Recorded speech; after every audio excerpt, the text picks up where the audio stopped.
Tenemos hoy al doctor Salvador Cervantes, que está especialmente interesado en la terapéutica, la anestesia, control del dolor y medicina felina. Él es el autor de un libro y también es el cofundador del primer hospital felino de España. ¿Qué tal, Salvador? ¿Cómo estás? ¿Bien? Sí, perfecto. Bueno, aparte de la tos, dice Becky. Bueno, tenemos un caso muy interesante, Salvador, así que ahora puedes decirnos un poquito más acerca de este caso. Sí, por supuesto. Bien, buenas tardes a todos. Es un placer para mí poder compartir esta experiencia digital con todos ustedes. Y empezaré presentando el caso de hoy. Se trata de Rufus o Rufi para los amigos, un gato muy joven y cuando me lo trajeron pues tenía apenas un año. Él había sido castrado hacía 6 meses y había sido adoptado en un refugio con el que estábamos colaborando desde hacía 3 meses. Él compartió un apartamento con una gata un poquito mayor que él. Ambos habían sido testados en el momento de la castración para detectar retrovirus y en ambos casos los resultados habían sido negativos. Es un gato muy cariñoso que había sido desparasitado y vacunado cuando era un cachorro. Antes de la visita a nuestro hospital, él llevaba 2 meses tosiendo, pero por lo demás estaba bien, no tenía fiebre, su apetito era normal, le gustaba jugar y, bueno, según el momento, después de jugar, empezaba a toser. Y este es el motivo por el cual los dueños llevaron a Rufus al veterinario, que hizo una radiografía de tórax y obtuvo una imagen con un patrón broncointersticial. El tratamiento escogido fue cebocina y corticoides de acción prolongada. Fantástico. Bueno, al principio mejoró un poquito. Entonces, ¿qué pasó? ¿Qué es lo que cambió y por qué lo llevaron al hospital? Bueno, 2 días antes de que Rufus llegase a nuestro hospital, él dejó de comer y poco tiempo después los dueños se dieron cuenta de que presentaba un estrés respiratorio importante y que, bueno, el nivel de actividad había disminuido de manera drástica en muy pocas horas. Por ese motivo me lo trajeron al hospital. Bueno, voy a compartir con todos lo que identificamos durante la examinación, el examen físico, perdón. Rufus estaba alerta pero bastante cansado, también tenía taquipnea y mostraba un esfuerzo abdominal significativo a la hora de respirar.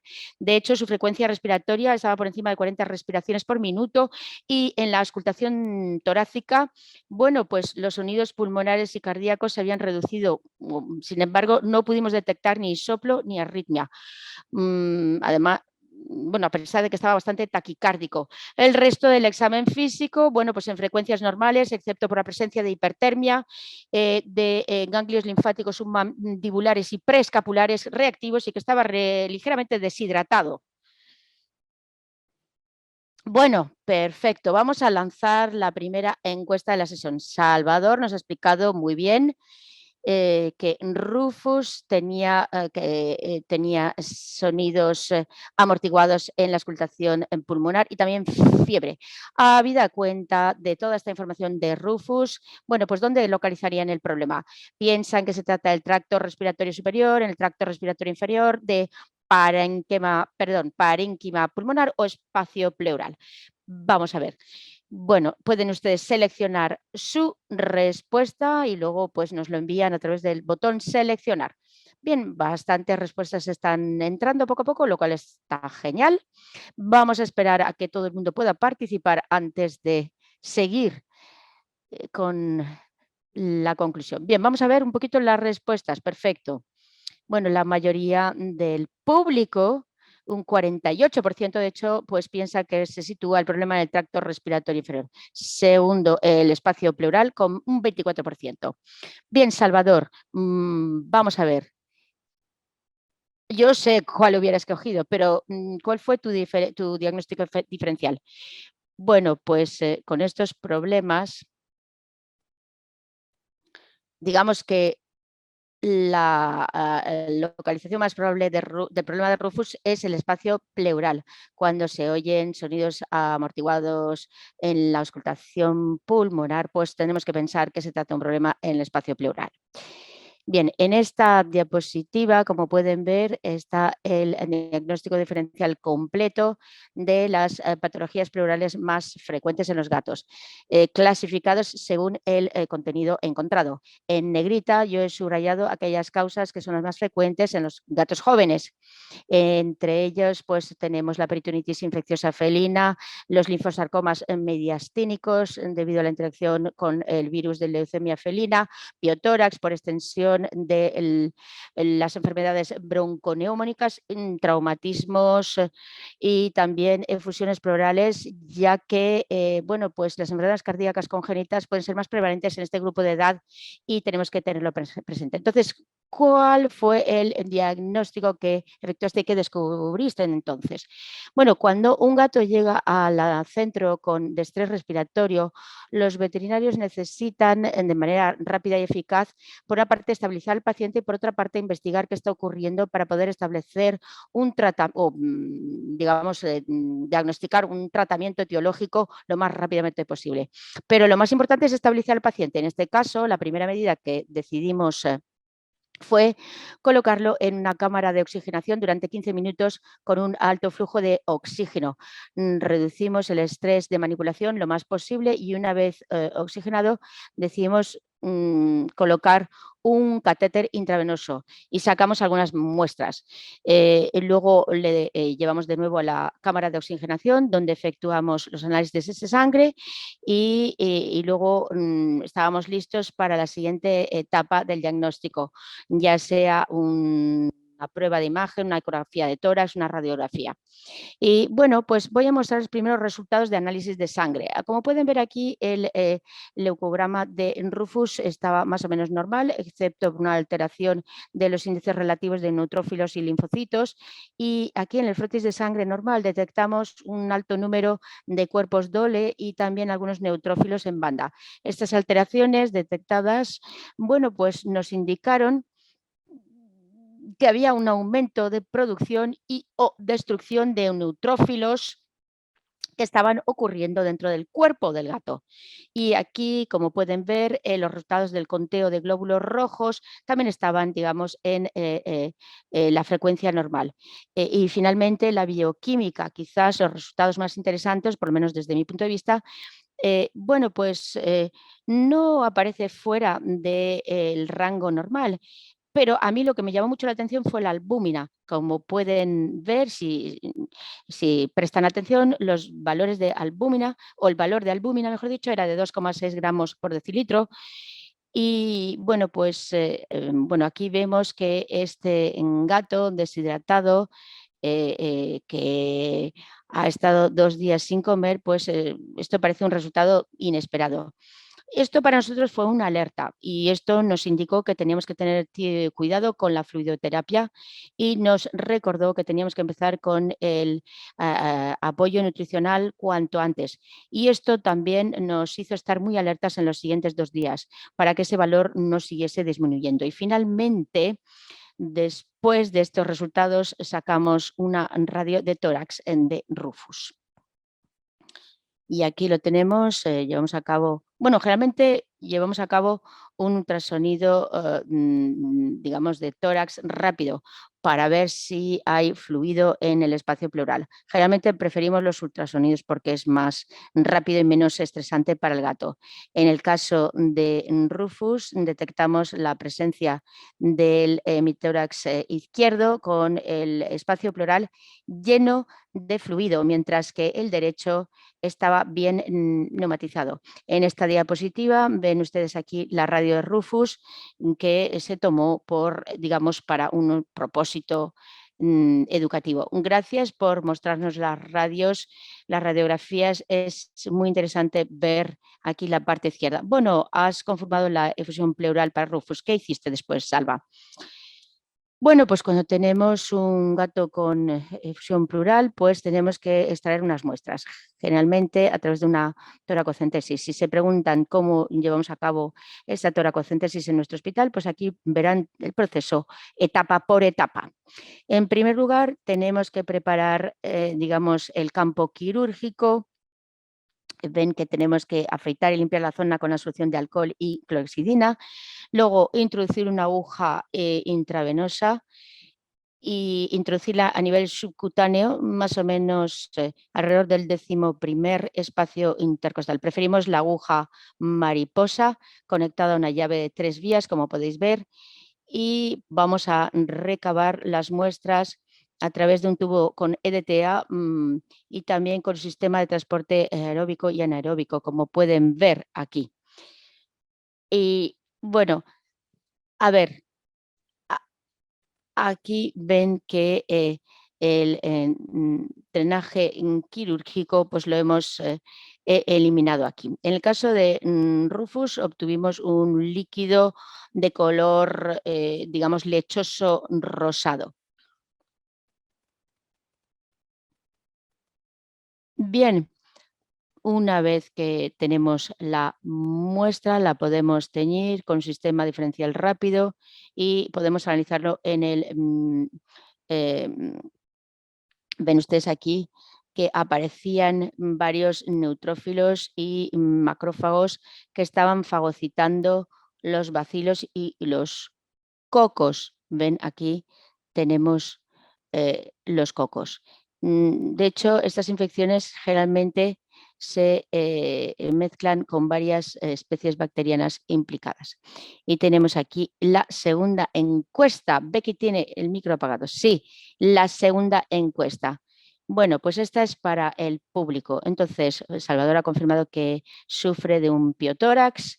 Entonces, ¿cuál sería su primera elección de antibióticos en este caso? Vamos a ver. A, clindamicina, marbofloxacina. B, amoxicilina y ácido clavulólico. Y trimetoprima y sulfanamidas. Vamos a ver, ¿cuáles son las respuestas? Bueno, se trata de una pregunta muy sencilla. ¿Cuál sería su primera elección de antibióticos en un piotórax felino como el de Rufus, que no está demasiado afectado? Clindamicina, marbofloxacina, amoxicilina y ácido clavulónico y trimetoprima sulfanamidas. Bueno, vamos a ver. Bien, pues el 68% del público ha escogido amoxicilina y ácido clavulónico. Luego tenemos un 20% de clindamicina. Pero tú, Salvador, ¿cuál sería tu primera elección de antibióticos y qué hiciste en el caso de Rufus? Gracias, Becky. En un caso como Rufus, un paciente estabilizado, decidimos empezar con amoxicilina y ácido clavulánico. Y lo decidimos porque tiene una buena distribución en el espacio pleural y es una buena opción tanto para las bacterias aeróbicas y anaeróbicas implicadas en este tipo de infecciones. Perfecto. Entonces, ¿qué hiciste después? ¿Cuál fue la siguiente etapa? Bien, una vez que efectuamos el diagnóstico, bueno, pues el tubo de toracostomía es la herramienta terapéutica más útil que pueden escoger. Aquí hay bastantes técnicas diferentes y en la fotografía ven que es el sistema de trocar y tubo.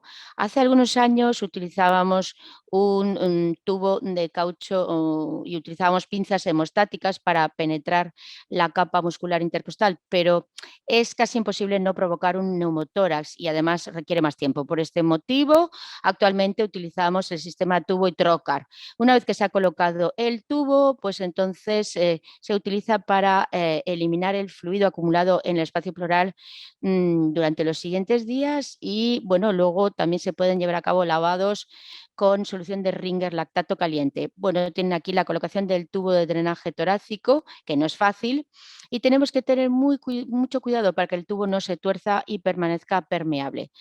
Como pueden ver aquí, no pudimos realmente obtener una colocación perfecta. Aquí tienen el tubo y aquí es como idealmente se tiene que colocar este tubo.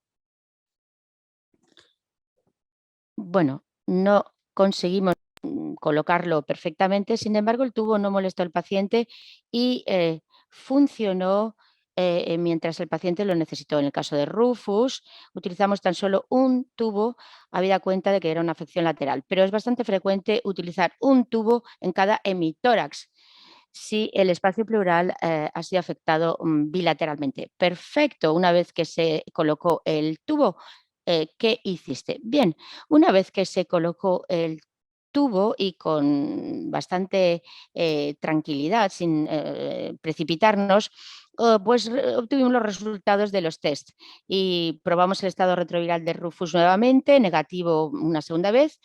A nivel urinario, pues bueno, no hubo alteraciones, simplemente una orina súper concentrada debido a la deshidratación y ya que habíamos intubado a Rufus, pues usamos el mismo tubo endotraqueal para obtener una muestra de mucus traqueobronquial. A pesar de que esta muestra pues, no es tan fiable como un lavado traqueobroncal ciego, pues es suficiente para obtener información y no tener que efectuar un lavado. Y varios días más tarde obtuvimos los resultados del test de Barman, que también dio negativo.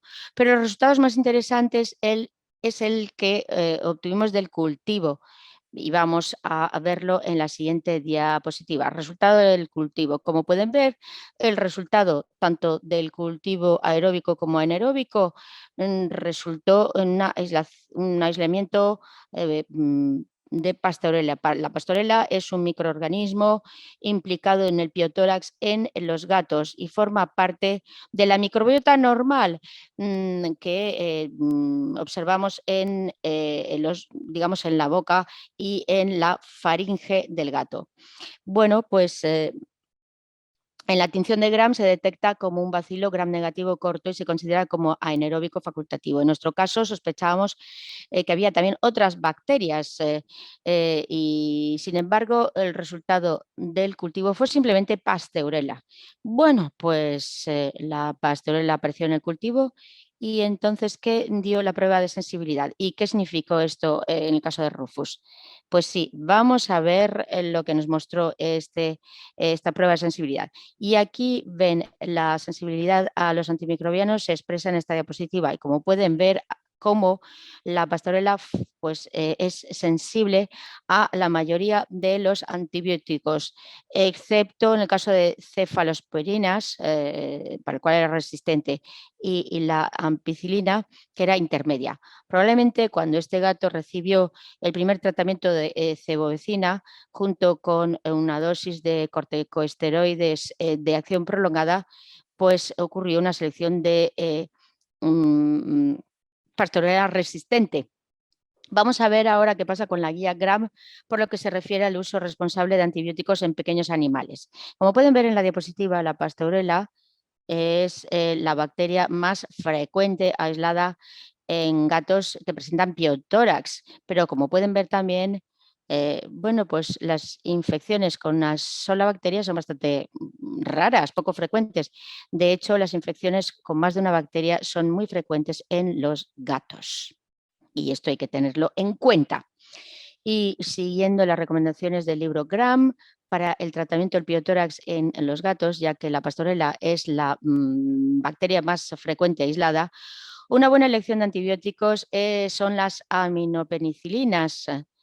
Esto pues es un buen tratamiento, una primera opción muy buena, dejando las fluoroquinolonas como segunda elección para aquellos casos que requieren un tratamiento combinado de antibióticos.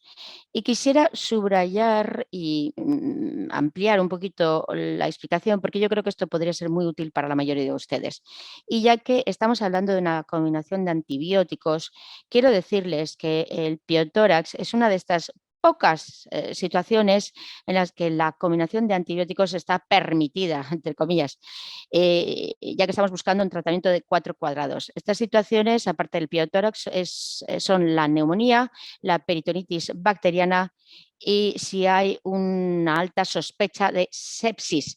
En esos casos, cuando el paciente está sistémicamente enfermo y inestable, perdón, la combinación de antibióticos se considera como una buena opción terapéutica. Estas combinaciones generalmente son de aminopenicilinas o clindamicina junto con las fluoroquinolonas o los aminoglucósidos. Si combinamos estos antibióticos, pues obtenemos una cobertura de 4 cuadrados, es decir, las bacterias gram positivas, gram negativas, aeróbicas y anaeróbicas. Y en el caso, ya que en Rufus estaba bastante estable, a pesar de que estaba mal, decidimos empezar con la amoxicilina y ácido clavulánico.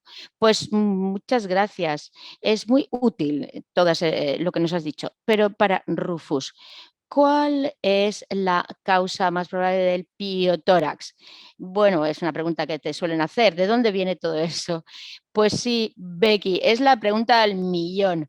Bueno, como veterinarios, cuando nos encontramos con casos como el de Rufus, una vez que el paciente ya está fuera de peligro, la primera pregunta que se nos ocurre es ¿de dónde viene este piotórax? Y según la literatura, el origen más frecuente del piotórax en los gatos es, digamos, una enfermedad bronconeúmica. De hecho, cuando vemos el artículo de Vanessa Bars, que es una de las series más amplias de piotoras en gatos publicada, podemos ver que las causas paraneumóticas son las más frecuentes. Bueno, junto con las que, digamos, aquellos casos que se quedan idiopáticos después de la investigación.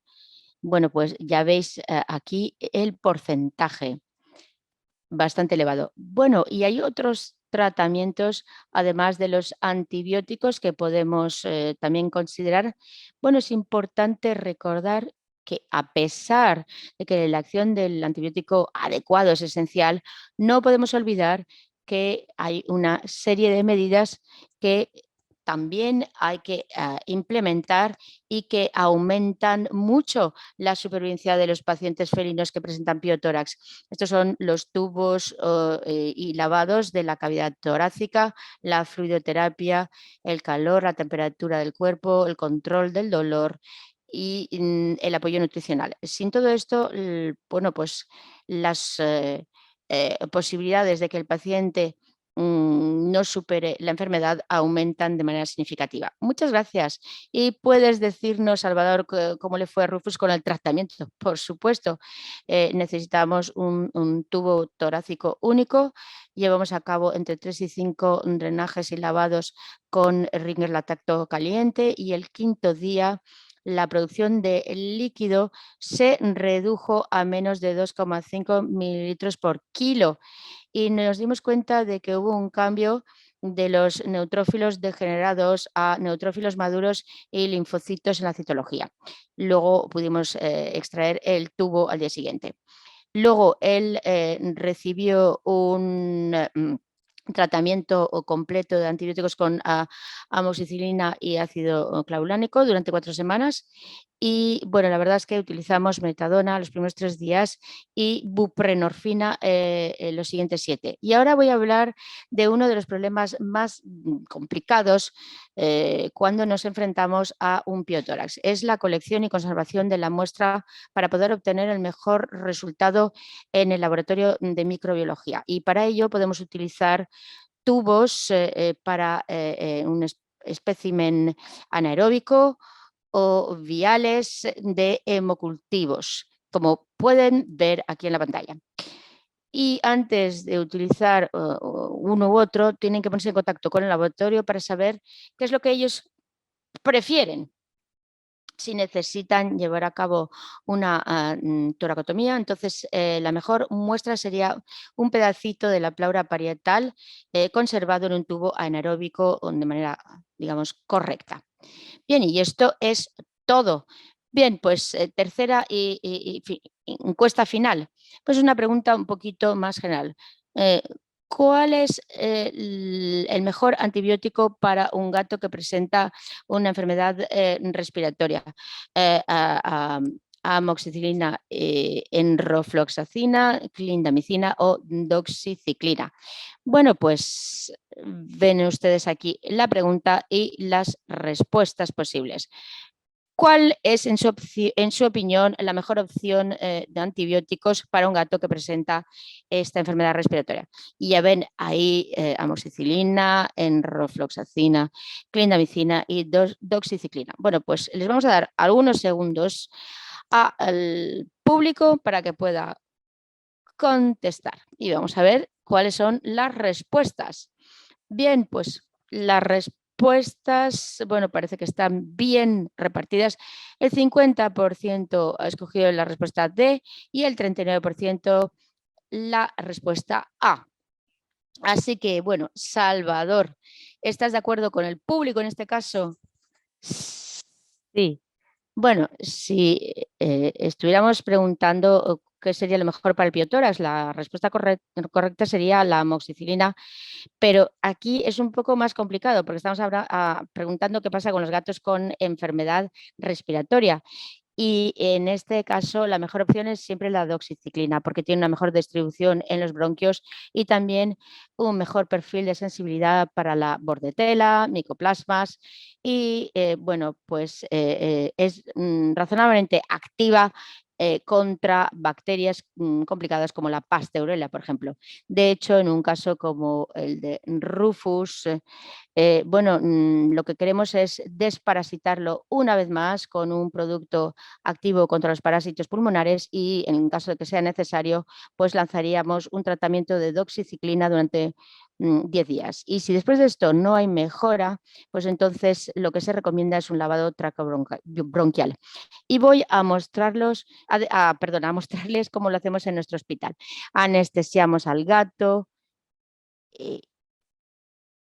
A ver, voy a poner el vídeo. Anestesiamos al gato, lo intubamos con un nuevo tubo estéril, lo oxigenamos durante 10 a 15 minutos y monitoreamos la capnografía y la oximetría de pulso. Y a través del tubo endotraqueal pasamos entre 3 y 5 FR a la carina traqueal aproximadamente.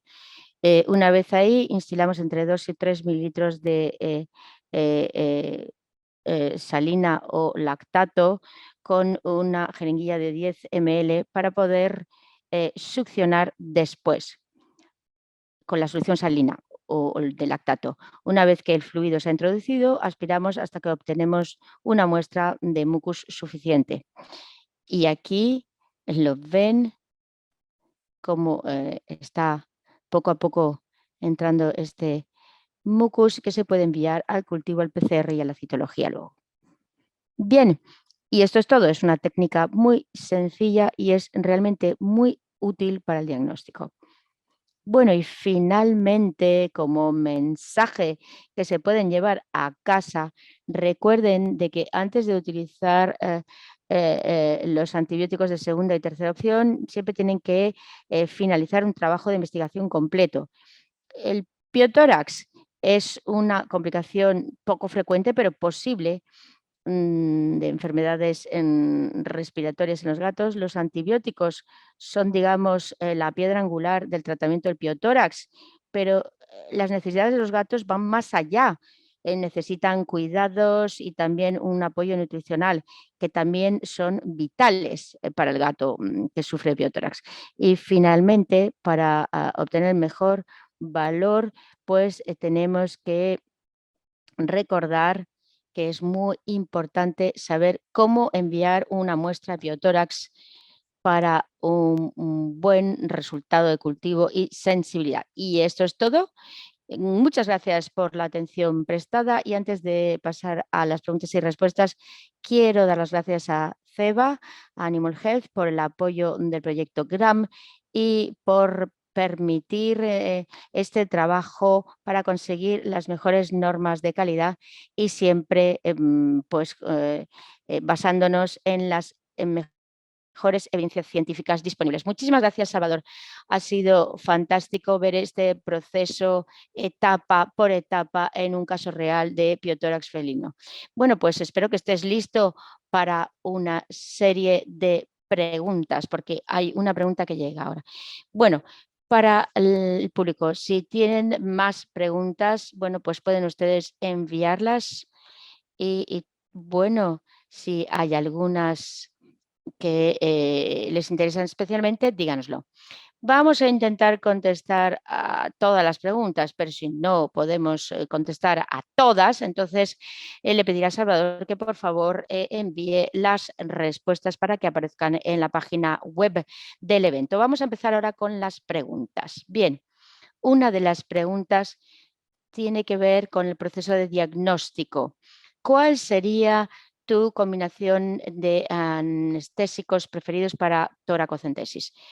Bueno, en un caso como el de Rufus, mi opción preferida sería utilizar una combinación de buterfanol, midazolam y alfaxolona. Esta combinación afecta los sistemas cardiovascular y respiratorio y permite que el paciente sea intubado si es necesario, aplicando unas gotas de lidocaína en la glotis. En gatos de difícil manipulación puede administrarse por vía intramuscular, pero también subcutánea. Se pueden mezclar ambos. Bueno, y en los gatos con un buen comportamiento puede administrarse, digamos, dosis efecto por vía intravenosa. Pues muchas gracias.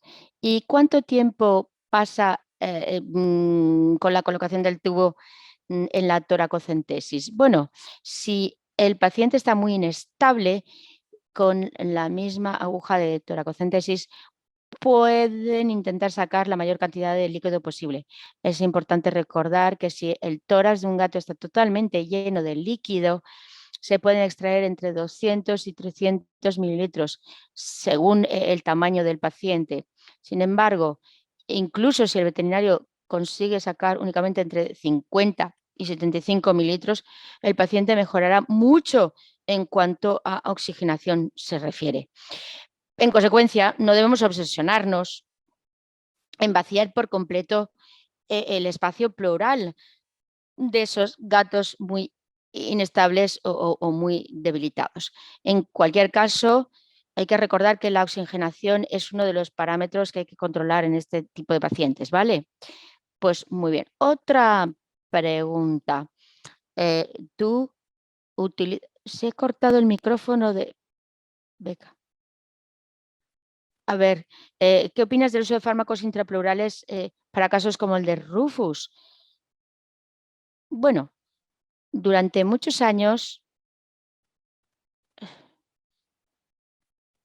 se hablaba de algunos fármacos para lavados pleurales. De hecho, yo he usado la heparina durante casi 10 años porque se suponía que funcionaba muy bien. Pero después de 24 años de experiencia y después de haberlos usado durante casi 10 años, creo que no hay diferencia entre agregarlo o no a los líquidos de lavado. Y lo más importante ahora es que carecemos de evidencias para recomendar su uso. Otros fármacos que podemos utilizar en el espacio pleural, por ejemplo, para una anestesia local, bueno, pues a veces utilizamos la bupivacaína. En primer lugar, si usan bupivacaína en gatos, deben asegurarse de que no superen la dosis de 2 miligramos por kilo por día. Pero bueno, dicho esto, si después de hacer los lavados pleurales se agregan 2 o 3 mililitros de Ringer con bupivacaína, parece que el nivel de analgesia alcanzado será muy bueno.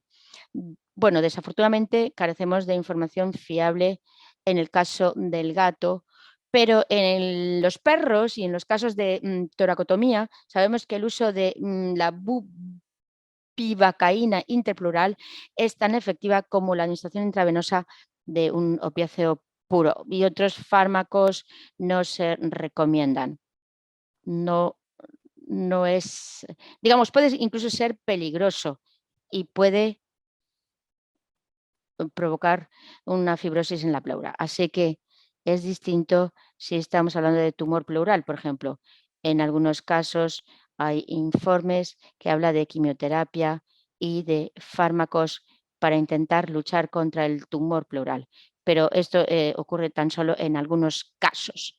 Bien, un par de preguntas por lo que se refiere de tener el tratamiento de los antibióticos y ese tipo de decisiones. Primero, aquí, cómo toma la decisión de detener el tratamiento antibiótico después de 4 semanas? Bien, si todo ha salido bien y ha sido perfecto y el caso evoluciona normalmente, digamos, después de 5 días, cuando se quita o se extrae el tubo, el líquido no vuelve. Si no hay más producción de líquido, entonces el gato mejora y después de 4 semanas podemos detener el tratamiento.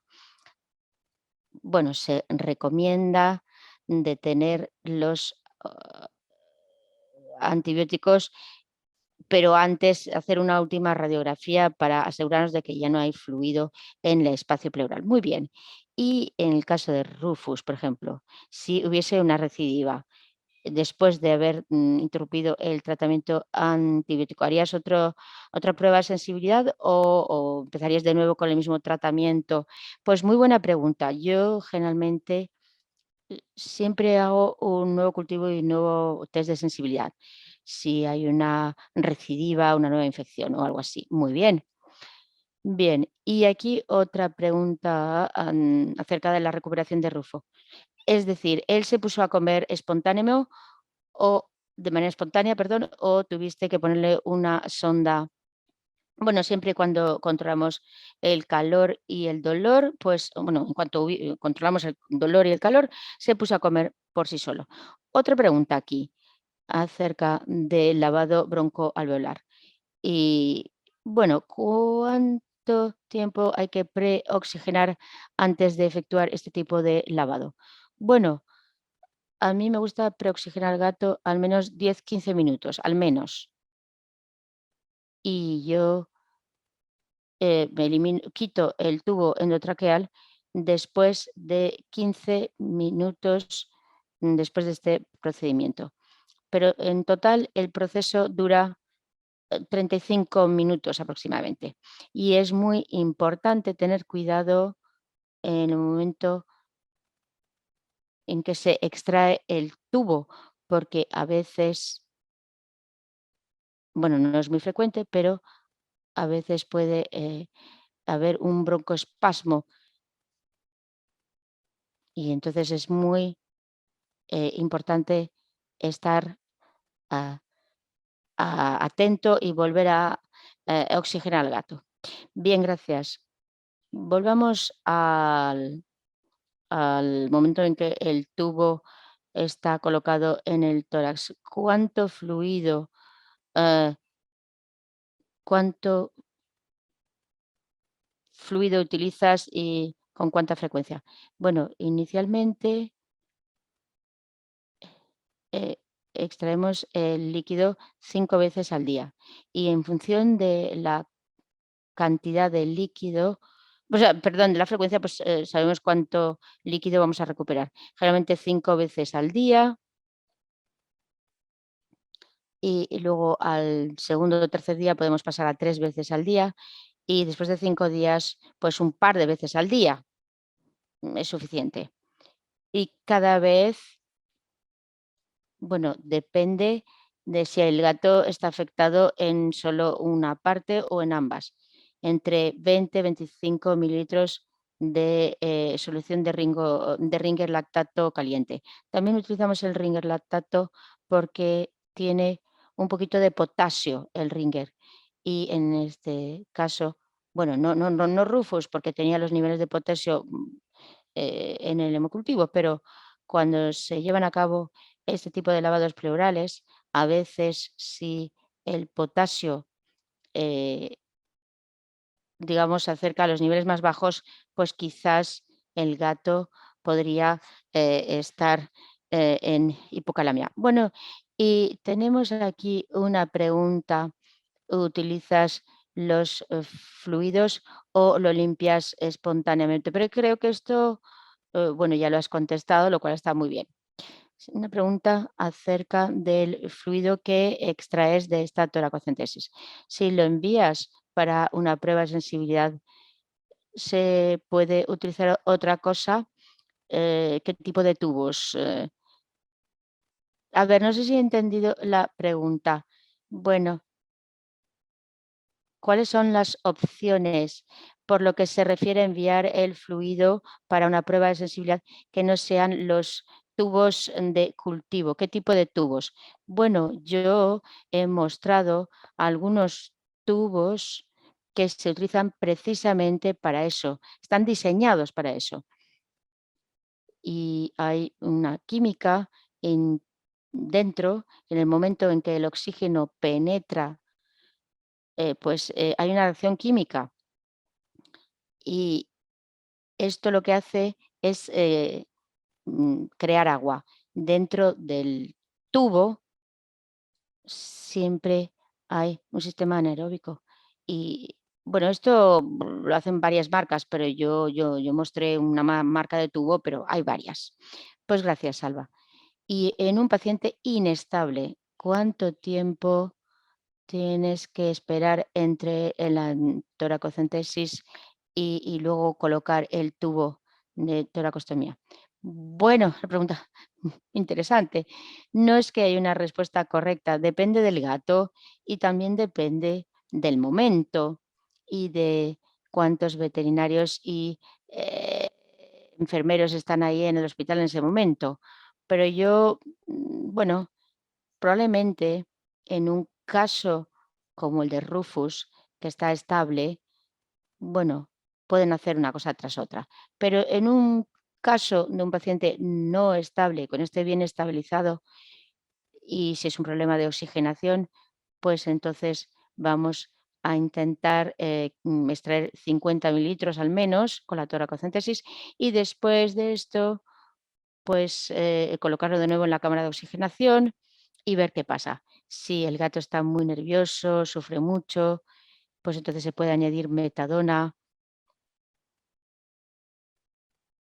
o butofanol, por ejemplo, para reducir la ansiedad y el consumo de oxígeno. Pero si el gato tiene un problema, pero no es un problema de oxigenación, puede ser porque quizás tiene un desequilibrio de electrolitos o un desequilibrio de fluidos, pues quizás en este caso tengamos que postergar un poquito, pues quizás 4 horas, 6 horas, 10 o 12 horas, pero depende del caso y es difícil dar una respuesta exacta y decir cuál es el mejor enfoque. Pero lo más importante es, antes de colocar el tubo, es estabilizar al paciente, como dije antes, del mejor modo posible. Bueno, es algo que hay que sentir, digamos, no sé cómo explicarlo mejor, pero es algo que uno tiene que sentir. Muy bien, fantástico. Un par de preguntas ahora en cuanto a las selecciones bacterianas y antibióticos. Bueno, hay un par de preguntas, ya está. ¿Consideras las resistencias cruzadas cuando se analizan los resultados de test de sensibilidad y a la hora de escoger la medicación? Bueno, pues depende de las bacterias. Por ejemplo, si tengo estafilococos, pues sí. Y generalmente en el laboratorio, pues nos indican si hay una resistencia a la eh, cefoxitina, por ejemplo, y esto implicaría que hay una resistencia cruzada y que se debe a la presencia de algunos genes. Pero en el caso de la pastorela, por ejemplo, eh, pues no es una de las cosas que me preocupa en un caso como este, donde la ampicilina, la resistencia a la ampicilina era intermedia, pero a amoxiclav, por ejemplo, que tiene un mejor inhibidor, pues resulta ser una opción muy segura y muy útil. Pues gracias. Y alguien pregunta, ¿utilizas SAA felina? Y si es muy elevada, Serum Amyloid A, SAA. No, en este caso no, pero ciertamente es uno de los factores más interesantes que podemos utilizar para saber si el gato va a sobrevivir o va a tener más complicaciones. El SSAA es una fase aguda inflamatoria, una proteína de fase aguda de inflamatoria que utilizamos en los gatos y en los perros, la proteína C, y parece ser algo muy prometedor y ciertamente es una herramienta muy fiable que podemos utilizar en estos casos para saber si el perro sobrevivirá o presentará complicaciones. En los gatos creo que necesitamos un poquito más de información al respecto, pero de hecho en nuestro hospital ahora mismo estamos haciendo un estudio sobre el SSAA y algunos casos eh, complicados, neumonías, por ejemplo, y piotórax. Pues muy bien. A ver, eh, a ver, Becky, en cuanto a este SSAA, a veces lo utilizamos porque el problema es que los rangos normales no están bien establecidos en los gatos, pero si tienes los resultados de los primeros días y el gato mejora, incluso si el gato no está respondiendo clínicamente, pues, pues sí que está mejorando. Bueno, donde los dueños tienen, por ejemplo, problemas económicos, pues puede ser una buena opción el saber o decidir, mejor dicho, vale, pues vamos a luchar para intentar salvar al gato o quizás el problema pues es que hay que abandonar. Bueno, una última pregunta. A ver, ¿llevas a cabo el test Borman para todos los gatos que tienen una enfermedad respiratoria y lo haces en el hospital o en un laboratorio externo? Bueno, no en todos los casos, solo en aquellos casos con enfermedades del tracto inferior o gatos con ptoras como Rufus. En estos casos, perdón, entonces sí que hacemos el test de Borman. Hace algunos años, bueno, pues lo hacíamos en nuestro hospital, en nuestra consulta. Todo depende del protocolo, claro, pero se trata de un test que, que huele bastante mal y que deja un olor bastante desagradable en el hospital, así que ahora lo enviamos a un laboratorio exterior. Pero es fácil hacerlo en la clínica veterinaria. Bueno, es fácil colocar las heces, colocar los tubos en una solución salina u otra solución y esperar 24 horas. No, no hay más complicaciones, pero bueno, es un problema de olor. Pues sí, es algo que se puede hacer en la práctica, en la clínica. Pues muy bien, y yo creo que hemos terminado la sesión de preguntas y respuestas. Y esto también nos lleva al final de la sesión. Si les gustó la sesión, pues no duden en venir a la siguiente. Ven ustedes que será en enero una infección urinaria canina con la doctora Constanza. También pueden ver las otras sesiones, incluida una infección urinaria en un gato y pioderma canino. Bueno, vamos a mandarles una encuesta para que nos digan qué les ha parecido la sesión. Si tienen ustedes 30 segundos, por favor, les pedimos que completen este cuestionario. Por lo demás, muchísimas gracias a todos por haber estado aquí. Espero que les haya parecido útil e informativa. Recuerden que pueden ustedes volver a escuchar esta sesión o la grabación.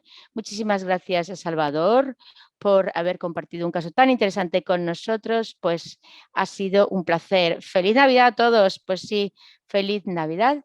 Y también queremos dar las gracias a nuestros intérpretes que han hecho todo lo posible para que la gente pudiese entender y seguir la sesión. Pues muchísimas gracias y como ya hemos dicho, pues unas felices fiestas para todos. Hasta luego.